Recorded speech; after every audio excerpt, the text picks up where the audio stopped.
Hello students, कैसे हैं आप? बिल्कुल, very good, fantastic, very good.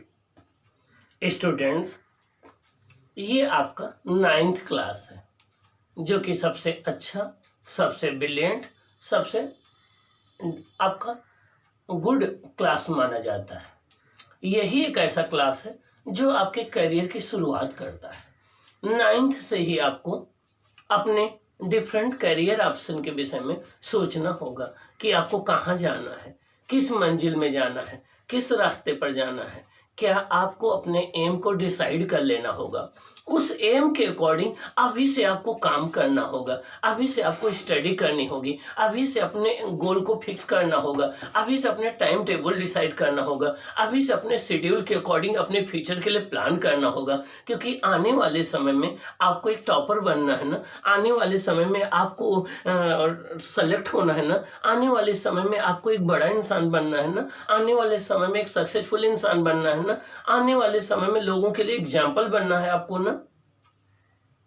तो अगर इन सब चीजों का आंसर आपका यस में है, आप एक अच्छी जिंदगी जीना चाहते हैं, आप एक अच्छा स्टूडेंट बनना चाहते हैं, आप एक टॉपर बनना चाहते हैं, तो आपको अच्छे से पढ़ना होगा, अच्छे से प्रिपेयर करना होगा, अच्छे से तैयार करना होगा और आगे बढ़ना होगा। क्या करना होगा? आगे बढ़ना होगा। ठीक, तो आइए हम लोग देखते हैं इसकी प्रीवियस क्लास में आपने चैप्टर 3 डिस्कस किया था। चैप्टर 3 जो है वो आपका था किसका? आर्किमिडीज प्रिंसिपल हमने डिस्कस किया था, लॉज ऑफ फ्लोटेशन डिस्कस किया था। अब हम डिस्कस करेंगे chapter 4 work, power and energy. Work, energy and power. इसमें हम डिस्कस करेंगे वर्क क्या है, पावर क्या है, एनर्जी क्या है, ये डिस्कस करेंगे। और ये सबसे इंपॉर्टेंट टॉपिक है, सबसे कंपटीशन के लिए सबसे इंपॉर्टेंट टॉपिक है, आपके एकेडमिक के लिए सबसे इंपॉर्टेंट टॉपिक है। ये आपकी फाउंडेशन बनाएगा, आपको स्ट्रांग करेगा। तो आइए हम देखते हैं वर्क क्या है, वर्क कैसे कैलकुलेट करते हैं, वर्क की एसआई यूनिट क्या है, वर्क की सीजीएस यूनिट क्या है। ये डिफरेंट क्वेश्चन है आपके माइंड में जो उठ रहे होंगे। देखिए स्टूडेंट्स, अगर आप डेली लाइफ की अगर हम बात करें तो आप कोई भी फिजिकल एक्टिविटी कर रहे हो, आप या मेंटल एक्टिविटी कर रहे हो, मीन्स आप स्टडी कर रहे हैं, ये मेंटल एक्टिविटी हो गई। आप जो है वो प्ले कर रहे हैं, ये फिजिकल एक्टिविटी हो गई। आप वॉकिंग कर रहे हैं, ये फिजिकल एक्टिविटी हो गई। तो आप कोई भी फिजिकल एक्टिविटी कर रहे हो या कोई मेंटल एक्टिविटी कर रहे हो, तो हम डेली लैंग्वेज में हम कहते हैं हम वर्क कर रहे हैं। आपके पापा कहेंगे देखो हमारा बेटा वर्क कर रहा है, मम्मी कहेंगे हमारी बेटी देखो वर्क कर रही है। तो डेली लैंग्वेज में तो ये बात सही है, आप कोई भी फिजिकल एक्टिविटी करिए या मेंटल एक्टिविटी करिए तो वो वर्क कहलाता है। लेकिन साइंस में ऐसा नहीं होता बच्चों। साइंस में वर्क की एक स्पेशल मीनिंग होती है। हर एक फिजिकल एक्टिविटी वर्क नहीं हो सकती। आप चल रहे हैं वो वर्क में नहीं आएगा, आप बैठ के पढ़ाई कर रहे हैं वो वर्क में नहीं आएगा, आप जो है वो बैठ के कोई फिजिकल वर्क कर रहे हैं वो आपका नहीं आएगा। तो मीन्स हर एक एक्टिविटी जो है वो साइंटिफिक लैंग्वेज में या साइंस के पॉइंट ऑफ व्यू से वर्क नहीं मानी जाती है। वर्क की एक स्पेशल मीनिंग होती है, वर्क का एक साइंटिफिक कॉन्सेप्ट होती है। और वर्क है क्या? वर्क बेसिकली एनर्जी ट्रांसफर करने का एक तरीका है। वर्क जो है एनर्जी ट्रांसफर करने का एक मेथड है।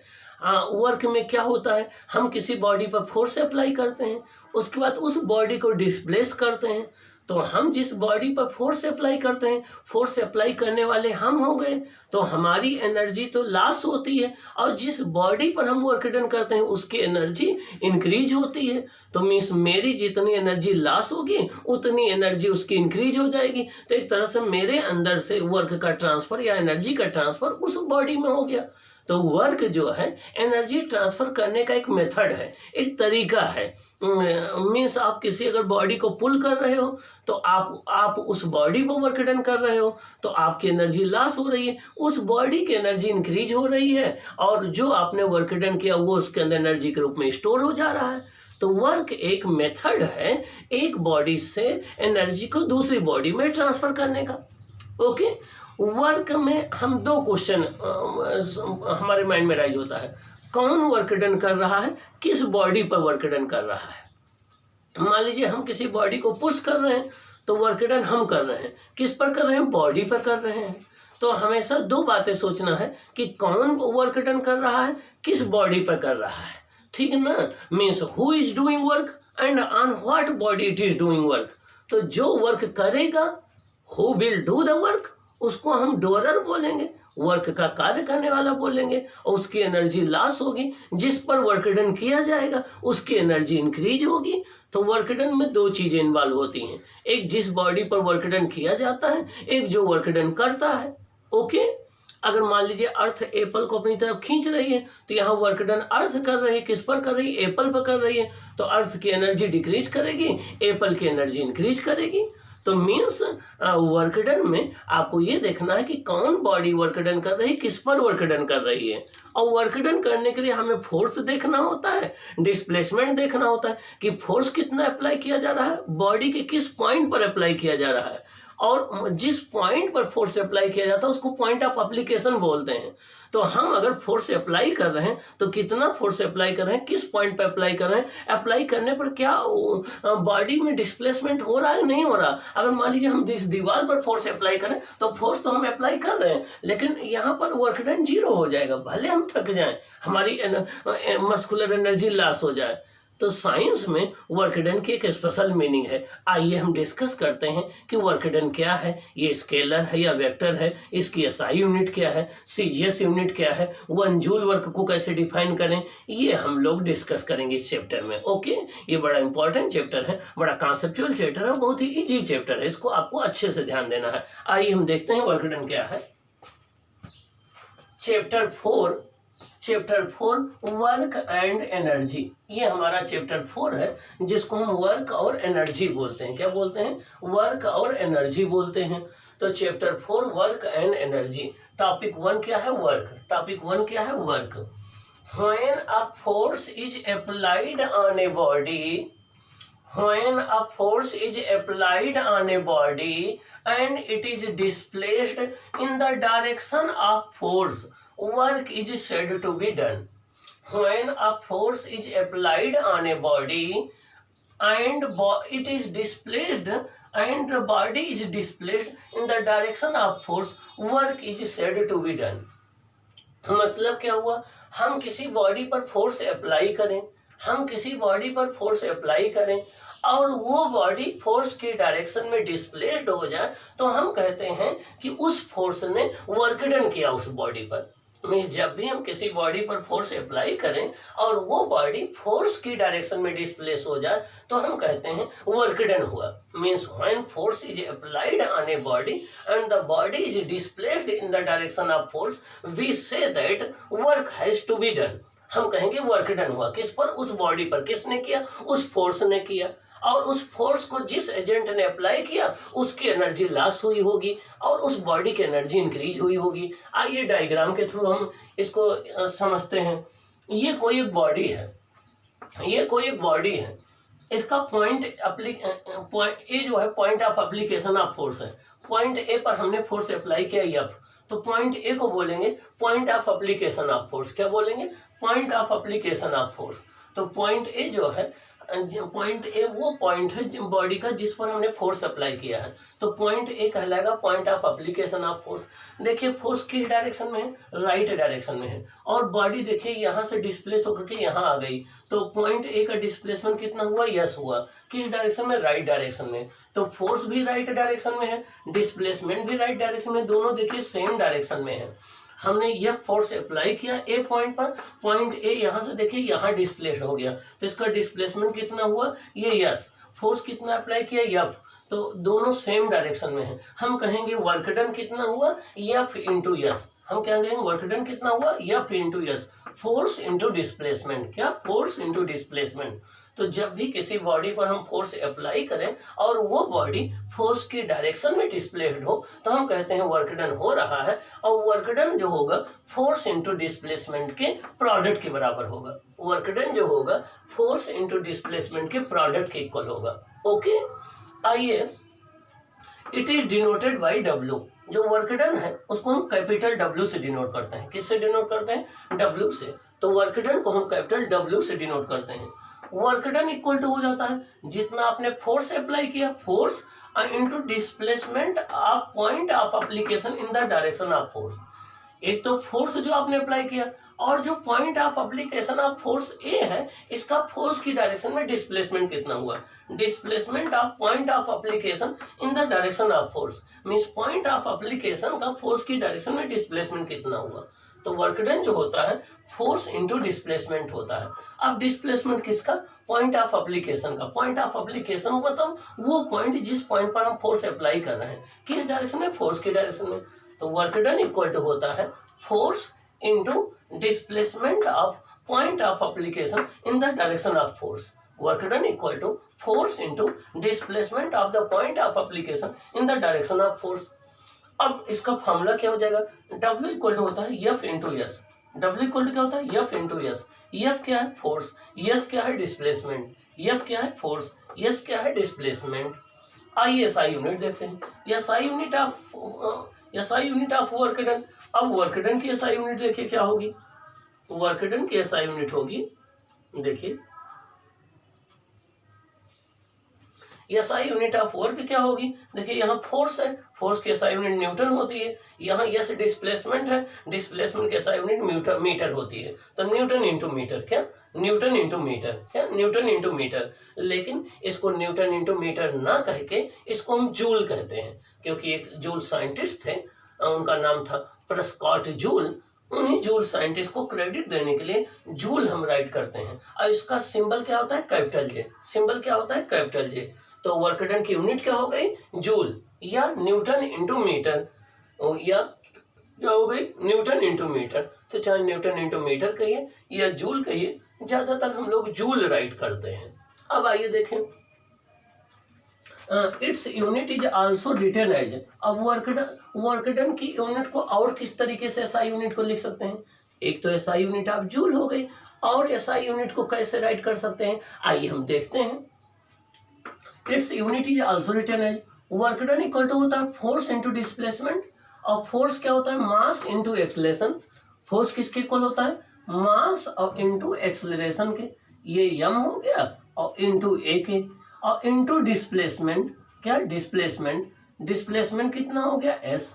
तो वर्क डन होता है force into displacement, work done होता है फोर्स इंटू डिस्प्लेसमेंट, और फोर्स होता है mass into acceleration into displacement. तो वर्क डन के इक्वल क्या हो गया, वर्क डन बराबर क्या हो गया, mass into acceleration into displacement. Mass के SI यूनिट क्या है, किलोग्राम। एक्सेलरेशन के SI यूनिट क्या है, मीटर पर सेकंड स्क्वायर। डिस्प्लेसमेंट के SI यूनिट क्या है, मीटर। तो क्या हो गया, kilogram metre into metre, metre square हो गया, अपॉन सेकंड स्क्वायर हो गया। तो ये हो गया kilogram metre square second minus 2, kilogram metre square second minus 2। तो वर्क की SI यूनिट है kilogram metre square second minus 2, kilogram metre square second minus 2। ये वर्क की SI यूनिट हो गई, क्या हो गई, वर्क की SI यूनिट। और इसी को हम जो है, इसी को हम जूल बोलते हैं, क्या बोलते हैं, जूल बोलते हैं। इसी को हम लोग जूल भी कहते हैं, ओके, इसी को हम लोग जूल बोलते हैं। तो वर्क की SI यूनिट आप चाहे जूल बोलिए, चाहे kilogram metre square second minus 2 बोलिए, दोनों एक ही बातें हो गई, क्या दोनों एक ही बात हो गई। और एक बात और, ये तो वर्क की आ गई आपकी SI यूनिट। तो वर्क की SI यूनिट आप चाहे जूल राइट करेंगे, चाहे आप kilogram metre square second minus 2 write करेंगे। और इनमें रिलेशन क्या होता है, इनमें चलो अभी आगे हम रिलेशन बताएंगे। अब क्वेश्चन ये उठता है कि वर्क डन स्केलर है या वेक्टर है। तो देखो, वर्क डन बताने के लिए हमें ये तो नहीं बताना पड़ता है कि हमने कितना वर्क डन किस डायरेक्शन में किया, हम केवल ये कहते हैं इतने जूल वर्क डन किया। तो वर्क डन को बताने के लिए या वर्क डन को इन्फॉर्म करने के लिए हमें कोई डायरेक्शन मेंशन करने की जरूरत नहीं पड़ती है। और वर्क डन को हम सिंपल मैथमेटिक्स से ऐड और सब्ट्रैक्ट कर सकते हैं कितना टोटल वर्क डन किया। तो वर्क डन एक स्केलर क्वांटिटी है, कैसी क्वांटिटी है, स्केलर क्वांटिटी है। तो वर्क डन एक स्केलर क्वांटिटी है। रीजन क्या है कि इसके लिए हमें कोई डायरेक्शन की रिक्वायरमेंट नहीं होती है। अब अगला, वर्क डन पॉजिटिव भी हो सकता है, निगेटिव भी हो सकता है, जीरो भी हो सकता है। वर्क डन पॉजिटिव भी हो सकता है, निगेटिव भी हो सकता है, जीरो भी हो सकता है। Depends upon force displacement and direction of displacement means work done positive भी हो सकता है, निगेटिव भी हो सकता है, जीरो हो सकता है। वो किस बात पर डिपेंड करेगा कि फोर्स कितना है, डिस्प्लेसमेंट कितना है, डिस्प्लेसमेंट किस डायरेक्शन में हो रहा है, डिस्प्लेसमेंट किस डायरेक्शन में हो रहा है, इस पर डिपेंड करेगा। अभी हम आगे एग्जांपल लेकर के सब बताएंगे कि कब वर्क डन पॉजिटिव होगा, कब वर्क डन निगेटिव होगा, कब वर्क डन जीरो होगा, ठीक ना। तो जब फोर्स और डिस्प्लेसमेंट दोनों सेम डायरेक्शन में होते हैं, देखिए जैसे ये वाला केस है, जिस डायरेक्शन में डिस्प्लेसमेंट है उसी डायरेक्शन में फोर्स है। तो जब फोर्स और डिस्प्लेसमेंट दोनों सेम डायरेक्शन में होते हैं तो वर्क डन पॉजिटिव होता है। जब फोर्स और डिस्प्लेसमेंट एक दूसरे के अपोजिट डायरेक्शन में होते हैं तो वर्क डन निगेटिव होता है। जब फोर्स और डिस्प्लेसमेंट एक दूसरे के 90 डिग्री पर होते हैं, परपेंडिकुलर होते हैं, तो उस केस में वर्क डन जीरो होता है। अभी आगे हम इसके एग्जांपल कंसीडर करेंगे। तो वर्क डन पॉजिटिव भी हो सकता है, निगेटिव भी हो सकता है, जीरो भी हो सकता है। ये डिपेंड करेगा कि डिस्प्लेसमेंट ऑफ फोर्स किस डायरेक्शन में है।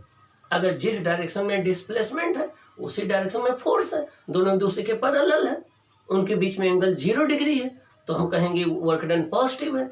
अगर जिधर आप फोर्स अप्लाई करें उसके अपोजिट बॉडी मूव कर रही है, फोर्स और डिस्प्लेसमेंट एक दूसरे के अपोजिट डायरेक्शन में है, तो वर्क डन निगेटिव कहलाएगा।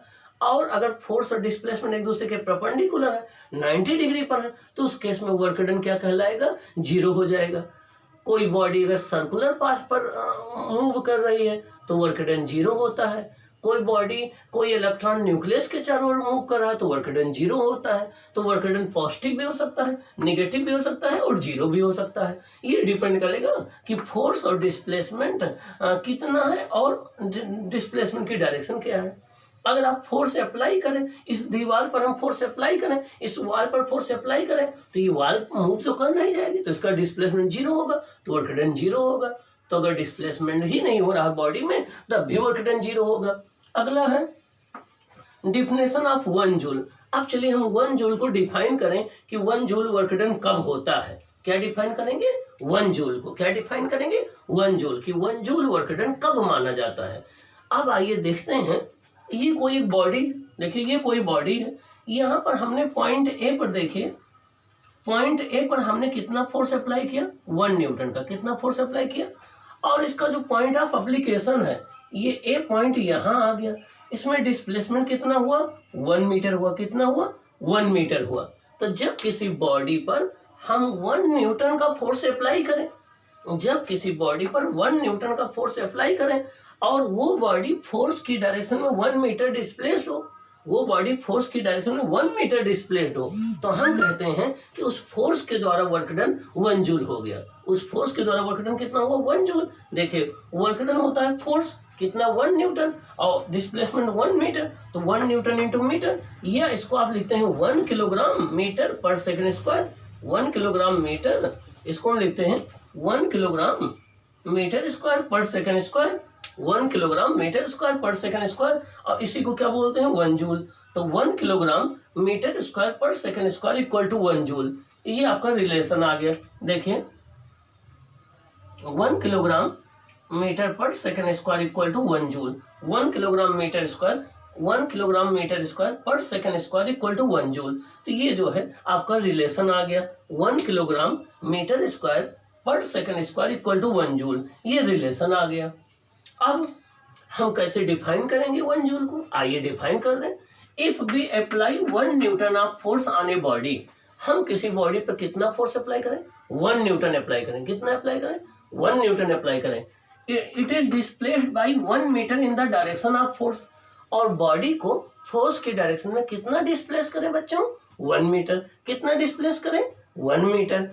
तब आप वर्क डन कितना बोलोगे, work done is said to be 1 joule. Work done कितना कहलाएगा 1 जूल कहलाएगा।